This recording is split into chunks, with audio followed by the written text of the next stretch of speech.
Hello everyone, आपको और आपके परिवार को सुख एवं समृद्धि मिले, यश और कीर्ति मिले। तो आपके और आपके पूरे परिवार को हैप्पी दीपावली। पढ़ाई के साथ साथ थोड़ी सी मस्ती भी हो जाए तो ये बच्चे लोग सब देख लीजिए किस तरीके से मस्ती कर रहे हैं, दीपावली पर पटाखे छुड़ा रहे हैं। तो ये देख लीजिए सारे बच्चे इंजॉय कर रहे हैं, इतने बच्चे। और प्रदूषण तो हो ही रहा है पटाखों से, लेकिन ये देख लीजिए मस्ती कितनी कर रहे हैं बच्चे। ये मस्ती पे मस्ती हो रही है। और दीपावली के त्यौहार पे बच्चों का तो कुछ और ही माहौल रहता है।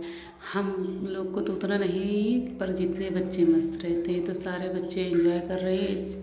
देख लीजिए मैं अपने पीहर आई हूँ, वहाँ पे हूँ मैं इस त्यौहार पे, क्योंकि मेरे घर में सारे लोग आते हैं। तो सब लोग बाहर ही रहते हैं, सारे लोग जॉब करते हैं, तो सरकारी गवर्नमेंट जॉब है, तो इसलिए सारे लोग आए हैं। तो हम यहाँ पे आ गए हैं, तो सारे भाई के बच्चे हैं और मेरे बच्चे हैं। तो देख इंजॉय के साथ साथ पढ़ाई भी करना है।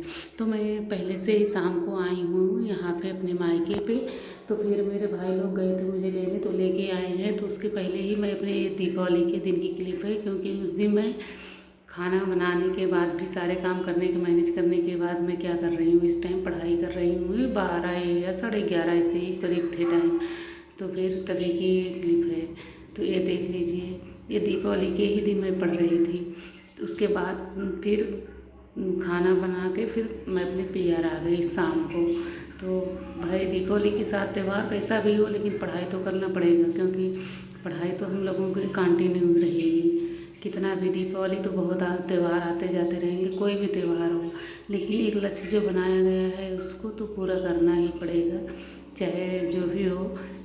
त्यौहार तो अगर जिस दिन मेरा सब कुछ हो जाएगा उस दिन तो त्यौहार तो मनाएंगे ही, लेकिन इतना भी तो यही सोच रहे हैं कि हम अपना कंटिन्यू पढ़ाई करते रहें, ताकि मेरा रूटीन ख़राब ना हो, बना रहे। नहीं तो अगर एक दिन ना पढ़ो, 2 दिन ना पढ़ो, तो फिर टाइम मैनेज नहीं हो पाता है, फिर थोड़ा सा मन भी कम लगने लगता है। कंटिन्यू करने से मन लगा रहता है पढ़ाई करने में।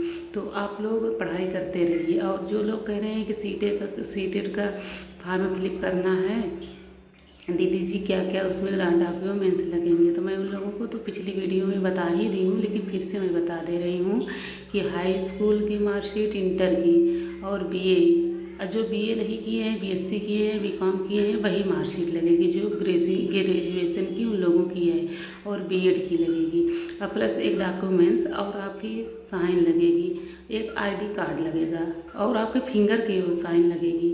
तो आप लोग जा कर के फिलअप कर दीजिए, क्योंकि 23 को शायद लास्ट डेट है इसका। तो आप लोग जा कर के कर दीजिए, यही सारे डॉक्यूमेंट्स लगेंगे। अगर बीएड जो नहीं किया है, बीटीसी किया है, तो बीटीसी का भी कर सकते हैं।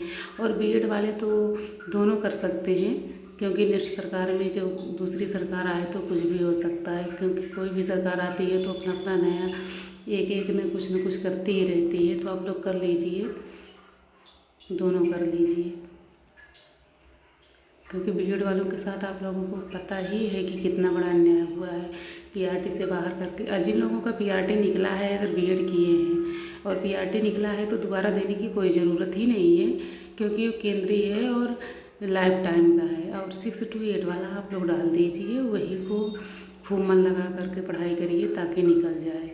और फिर हो सकता है जो आप लोग को मिल ही जाए इस सरकार में, नहीं तो फिर मतलब कि आप लोग कर लीजिए, क्योंकि करना तो ज़रूरी है। सीटेट करके रखेंगे तो केंद्रीय विद्यालय में अपना दे सकते हैं ना, केंद्रीय विद्यालय की वैकेंसी आती ही रहती है। तो अभी तो उन लोगों का शायद आ गया है रिजल्ट, तो आप लोग देख लीजिएगा। और सीटेट का आप लोग फॉर्म डाल दीजिए, पढ़ाई करते रहिए, खूब मन लगा कर पढ़ाई करिए, जितना हो सके उतना मन लगा कर पढ़ाई करिए। अगर सपने आप लोग देखे हैं तो मैं यही कहती हूँ कि उस सपने को पूरा करिए, सपनों से पीछे मत हटिए, कंटिन्यू करके सब कुछ रखिए, ठीक है। क्योंकि पढ़ते रहेंगे ना तो आज नहीं तो कल होगा एक दिन मंजिल तो आप लोगों को मिलेगी। क्योंकि सफलता जो है ना, असफलता के बाद ही सफलता मिलती है। अगर आप लोग असफल हुए हैं ना, तो आप लोग एक दिन सफल ज़रूर होंगे। लेकिन हाँ, कंटिन्यू आप लोग काम करते रहिए, पीछे मत हटिएगा। कंटिन्यू करने से सब कुछ हो जाता है, ठीक। जो असंभव चीज़ें हैं वो भी संभव हो जाती हैं, तो पीछे नहीं हटना है। कंटिन्यू पढ़ाई करते रहना है। 4 लोग के साथ बैठने से अच्छा है कि हम लोग 4 किताब ही पढ़ लें। 4 क्वेश्चन अगर मान लीजिए आप लोग 4 लोगों के साथ अगर बैठे हैं तो आपका मन क्या इधर उधर भटकने लगेगा। इससे अच्छा है कि उन लोगों के पास मत जाइए, आप लोग बैठ कर के वही पढ़ाई करिए वही। क्योंकि हाउसवाइफ को इतना अगर 4 लोगों के पास बैठ जाएंगी ना तो काम बढ़ ही जाता है, काम फिर नहीं हो पाता है, तो फिर पढ़ाई कहाँ से हो पाएगी जब काम भी पड़ा रहेगा। इससे अच्छा है अपना काम करने के बाद, घर का काम निपटाने के बाद आप अपना टाइम निकाल करके उसको पढ़ लीजिए। 4 लोगों को बैठने के पास बैठने से अच्छा है कि आप लोग पढ़ाई करते रहिए, उन लोगों के पास मत बैठिए। उन लोग कुछ भी बोलें, आप 30+ हो गई हैं, 35, इससे मतलब कुछ नहीं है। आप लोग पढ़ते रहिए पढ़ते रहिए, कहने दीजिए।